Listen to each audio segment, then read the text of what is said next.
NXT took place tonight in its home of Orlando, Florida at the WWE Performance Center. It was away from its original home, Full Sail University, where it was last week. Speaking of which, the show started off with a recap of last week's NXT Homecoming show. They showed highlights from the show along with highlights from the video packages they produced for the show, including the opening, which was awesome, and then the intro with the song "Roar of the Crowd." I still missed that, man. I watched that again today. That was great. Last week's NXT was awesome. This couldn't live up to it, but it was more so served as a go-home show for No Mercy, which is this Saturday. So we start off immediately with a lights out match. It's Miles Bourne and Lexus King. And by the way, I have to say, I felt like a million things happened on this show. Just too much. I felt too much was going on here. But anyway, you start off here, and it's basically just a street fight with dimmed lights. It's not even lights out. You can still see some lights. It's all dark. And the Performance Center is dark with some spotlights on. And it's your standard WWE street fight. See some kendo sticks. I think you saw trash cans, steps, chairs, tables, a couple table spots. It ended the match with Miles Bourne hitting his finish off the steps through a table and pinning Lexus King to hopefully end the feud. I think that should be it. So Ava wasn't there, thankfully. She's just awful at her job. But she left the two assistant general managers in charge.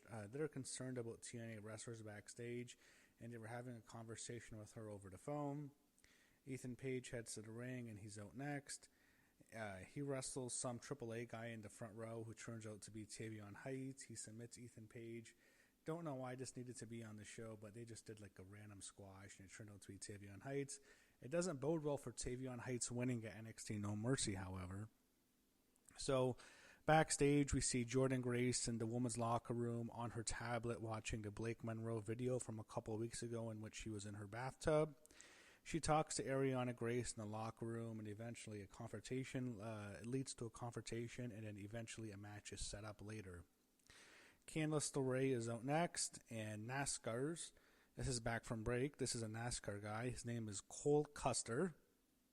He did the ring introductions for Candice LeRae against Lainey Reed, and Lainey Reed was out next when he introduced her, and Lainey Reed got the win. It was a quick match. It's a speed match, minute and a half.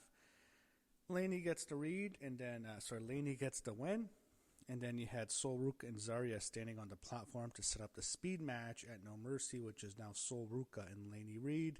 I'm glad it's going to be short because I don't think Lainey Reed has the ability to go long for a PLE match.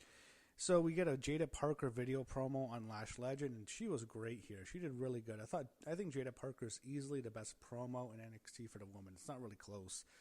Very good, and the feud will continue with Lash Legend. Backstage, we see Lyra Valkyria making another appearance on NXT as she was talking to Tatum Paxley until Izzy Dame appears and drags her away. I almost thought, was this recorded last week? Maybe. Jordynne Grace is out next, and then we go after a break. Chase Hughes backstage. Andre Chase has a shiner on his eye. Looks pretty bad. I mean, it's obviously makeup. But he introduces two NASCAR guys, and immediately Dark State appears. And I don't know what happened if the NASCAR guys were asking, is it real? I think they were referring to Joe Hendry. I hope they weren't asking, hey, is wrestling real? I think that'd be stupid. But I guess they were referring to Joe Hendry. And eventually someone says Joe Hendry's name, and Joe Hendry appears. And this time he appears as a NASCAR driver.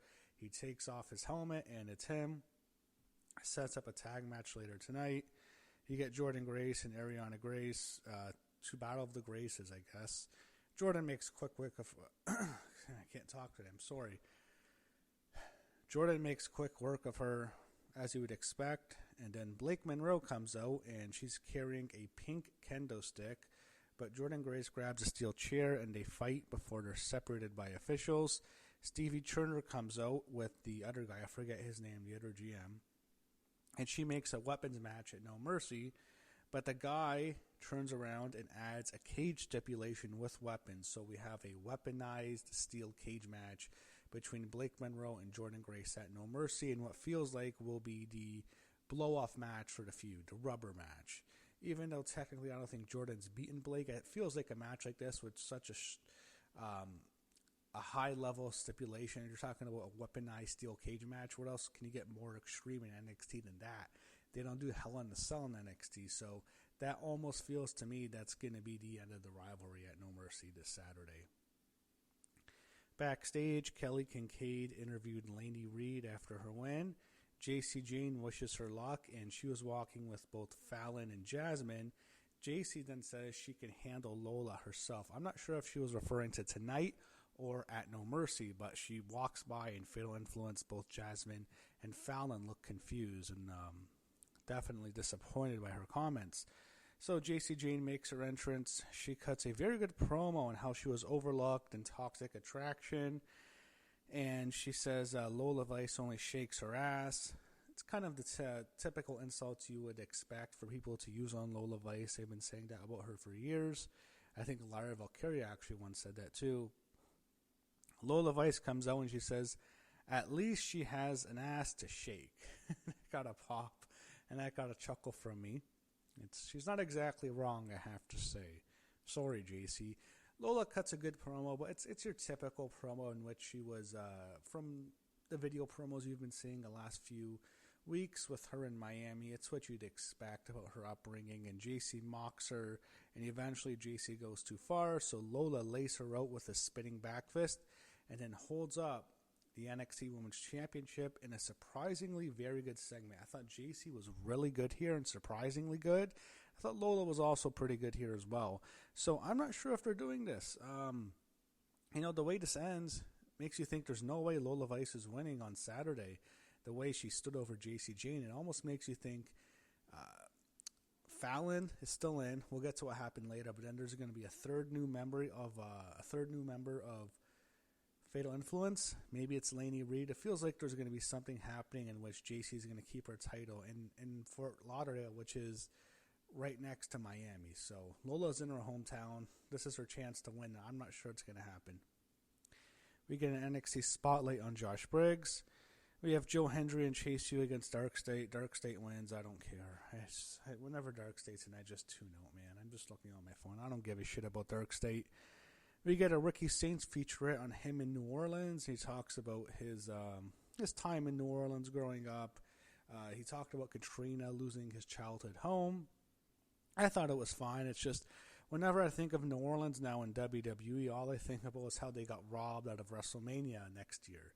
I mean, they had The Rock on SmackDown announcing that they're going to do WrestleMania in New Orleans, and then they just take it away. So I think next time WWE's in New Orleans, they better not air any WrestleMania ticket sale commercials, because I think the New Orleans fans will just lose their mind booing. They'll get pissed off. I mean, New Orleans is probably the only city that got robbed out of both a Super Bowl and a WrestleMania, if you know what I mean. The announcers preview No Mercy. Kelly Kincaid is backstage. She interviews Javon Evans about Josh Briggs. And then we hear a loud noise backstage, like someone was attacked or you heard something falling to the ground. And Jasmine Nix is basically laid out, destroyed on the ground.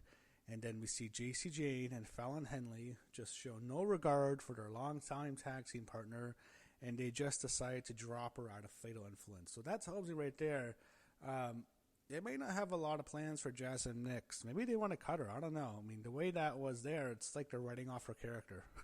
That's how it came off to me. It's like, oh, she's done. She's done.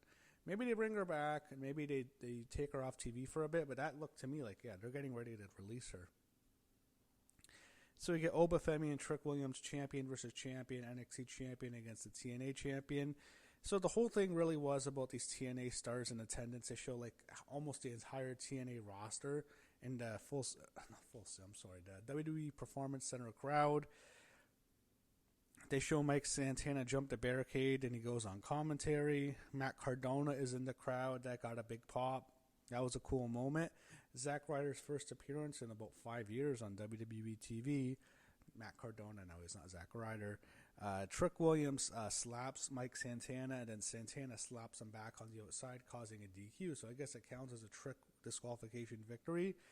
And then he had right away all the TNA stars jump in the ring. They had all the NXT stars just come out right after that, and it just felt like this was rushed. felt like they ran out of time. This happens with so many NXT segments. It's like it's not timed well. That falls on the head of Shawn Michaels, in my opinion, where it's just not timed well. Then they just jump. Like the endings just feel so rushed. It happens all the time, and that's how it ended. Felt way too rushed, and it ends with Oba Femi and Ricky Stain staring each other down by the title, and that's how the show ended before the PLE on Saturday, which is No Mercy. So, obviously, this NXT is nowhere near on the level we saw last week, which was one of my favorite episodes of all time, because they're back in Full Sail. Was the NXT reunion show. We don't get many of those. We always get Raw reunions and SmackDown reunions. It was the first time we really got a nice NXT reunion in Full Sail. Super nostalgic show, which I loved. Here, I mean, it just didn't really feel like that big of a show. This was another big show in a way, because this was the go-home show to No Mercy. I didn't really feel the hype here too much. They had two big matches, Oba Femi and Trick Williams, and then Javon Evans and Lexus King. And both those matches didn't deliver. They felt rushed. It just felt like there was so much happening on the show. And I felt like they should have cut off at least like a third of the segments and matches could have been cut, and they could have given more time to others to make this feel like a better show. So that was my thoughts. I didn't like it too much. There was good stuff though. I just felt like there was too much happening on this show, and we'll see what happens this Saturday as NXT will have No Mercy.